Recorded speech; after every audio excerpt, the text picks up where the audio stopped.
Good morning, coming up to 20 past 5 on Monday morning. Lots to talk about this morning by way of politics. Let's speak to Portia Berry-Kilby, political commentator and contributor to Young Voices UK. Good morning, Portia. Morning, how are you? Yes, very well, thank you. Good to be speaking to you. I want to start then with kind of politics and with how we're starting this week, I suppose. And I think this for the Times is perhaps most notable. So Nikki DaCosta, a senior official who worked in Number 10 during the pandemic, has hit out at the government for a failure to be honest and upfront over lockdown parties. Nikki DaCosta's been writing for the Times. She's Boris Johnson's former Director of Legislative Affairs. And she says that Number 10 seem to have failed as a collective to uphold the standards it set for the rest of the country and must take responsibility for what happened. What does that look like? What does taking responsibility look like? I think taking responsibility would entail an acknowledgement of the breaches they made and a more sincere apology. I think it's clear that the real crime here is not embracing the spirit of the laws that they were setting and that were so harsh. Nikki explains how the government dismissed the idea of bereavement bubbles, which would allow people who'd lost a loved one during lockdown to meet up with someone else for support. And when you're enacting a policy so harsh, for fear that the public might become too lax if their policy is introduced, you really do have to be holding yourself to a higher account. And it's this double standards which is still in the public mind as an awful crime committed. Of course, this is at the beginning of the week where, well, I mean, I said this last Monday as well, but where we're expecting Sue Gray's report any time now. And I suppose there's kind of lots to discuss there as well in terms of whether that will force some of the elements of full responsibility that you've just outlined, or in fact whether it's going to be something of a whitewash and that we won't get the details that we are so badly craving to understand exactly what was going on in Downing Street and to sort of force those in power, those in government, to take some sort of responsibility. Well, exactly. And of course, if the report doesn't have names redacted, then that could be very damaging. And depending on how comprehensive the report is, there might be even more trouble for Boris.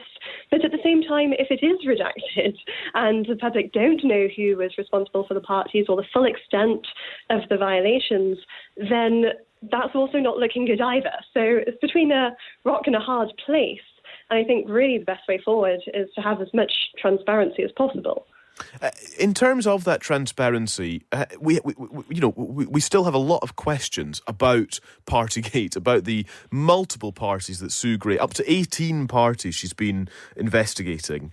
And as we say, it could be heavily redacted. And, perhaps there are some privacy issues in there. I suppose that's, part of this conversation, and that's almost the acceptable part of this conversation. Nobody needs me to point out, but I will do it anyway, that Allegra Stratton is the only person who has left government as a result of all of this, and she didn't go to a party. She laughed about a party, and perhaps nobody's sort of suggesting that her resignation was the wrong thing, but it certainly wasn't. It wasn't the sort of comprehensive responsibility taking that perhaps people are looking for.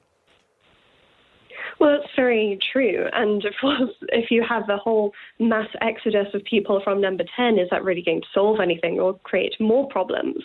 And I don't think there comes a point where resignations just doesn't cut it. There has to be a visible change within Number 10.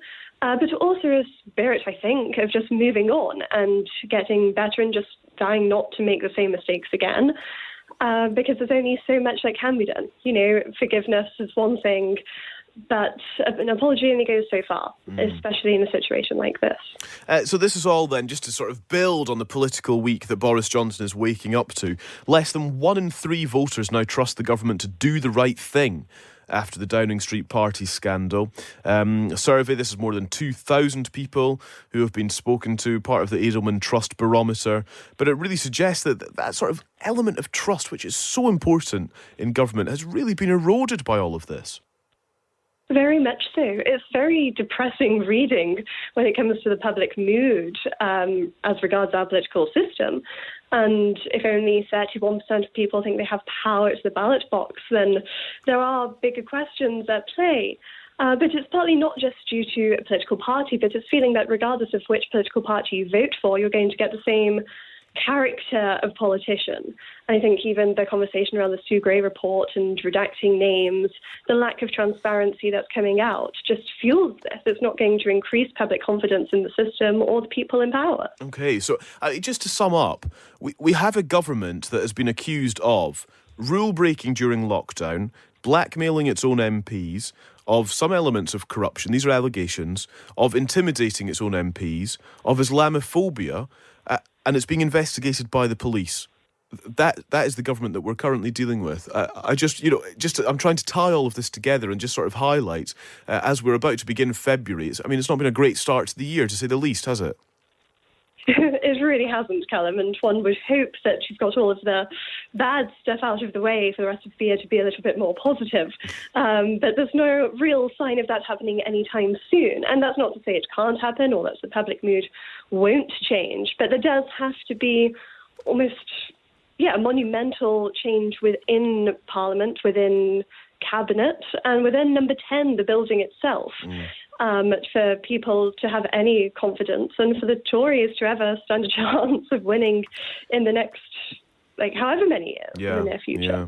Well, perhaps part of the kind of moving on is what is splashed across lots of the front pages this morning around a policy blitz week. The IPM's policy blitz fight back, not enough to silence critics, is their suggestion. The Guardian, Johnson tries to take back control amid party outrage.